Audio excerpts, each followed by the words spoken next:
those for Christmas. Don't you remember? I do. Of course. It's in my bedroom. It's your favorite toy. Yeah. All right, so Barbie is celebrating her 58th birthday.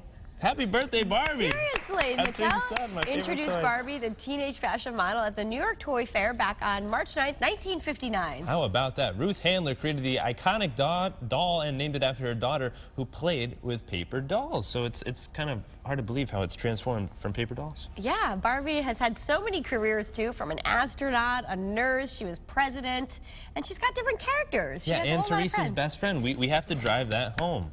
Right? So the doll, Teresa, and Barbie. The Latino Barbie doll is Teresa, and it happens to be Barbie's best friend. There you go, hanging out.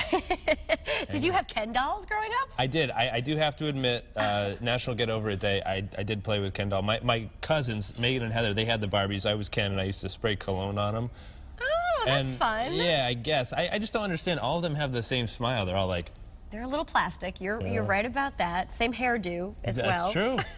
I used to get so mad when girls would cut the Barbie's hair. Oh, yeah. Don't cut the hair. Yeah, you got to comb it out. All right, so moving on now, computer scientists at Stanford and Cornell universities have discovered that most people are capable of being internet trolls, which is defined as posting something online that you wouldn't actually say to a person's face. Yeah, we get this from time to time. It happens, right?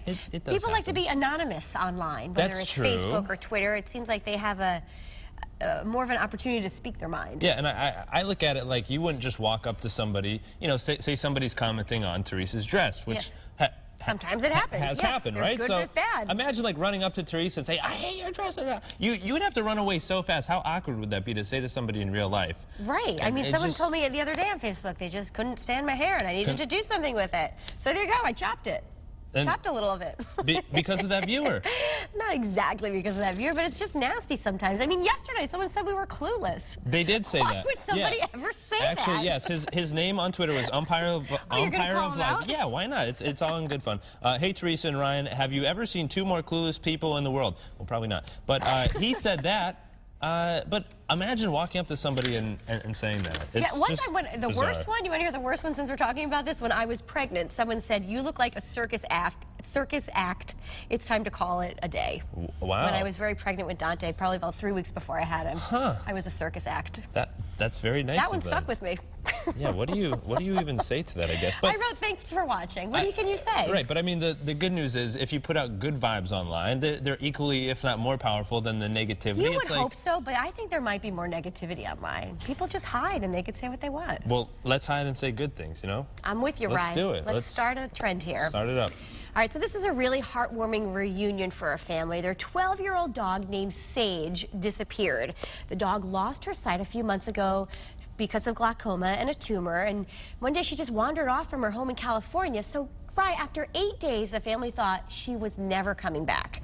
But a neighbor who's also a firefighter went on a hike and found Sage. Like, she was motionless by a creek, but she was still alive. And I put my arms around her and hugged her and just put her on my shoulders and carried her up the mountain. How nice is that? Aww. So she was returned home safely? Yes. Which is good news to hear. And she, she survived the conditions. I mean, 12 years is a long time to have a pet, part of the family there. Absolutely. Poor thing couldn't see. That's such a nice story. Absolutely. Happy endings. We love that. Very heartwarming. I don't know if this was heartwarming for the person in this next story. There was a cruise ship that ended up in this guy's backyard. Okay, it was in Fort Lauderdale. Giant cruise ship just appeared, started heading straight for their house. Apparently it was directed to this route because of strong winds, but the pilot eventually guided the ship through. Look at the guy's patio furniture and his He's dogs. like, "Hey, what are you doing?" I would have charged the people, take your little dinghy, come aboard, come hang out on my patio, charge a little cover fee, or I would go on the boat, have a mimosa or something. Wow. That's kind of cool, though. I could see where the guy would be upset and worried, but I don't think that's going to happen. Fortunately, the boat stopped right there, so it didn't come any closer. There was no damage done, but you're looking out your window and you see a giant cruise ship coming your way. Slow your roll, Captain. Jeez. Wow. Crazy stuff there, huh? Pretty impressive there. So let's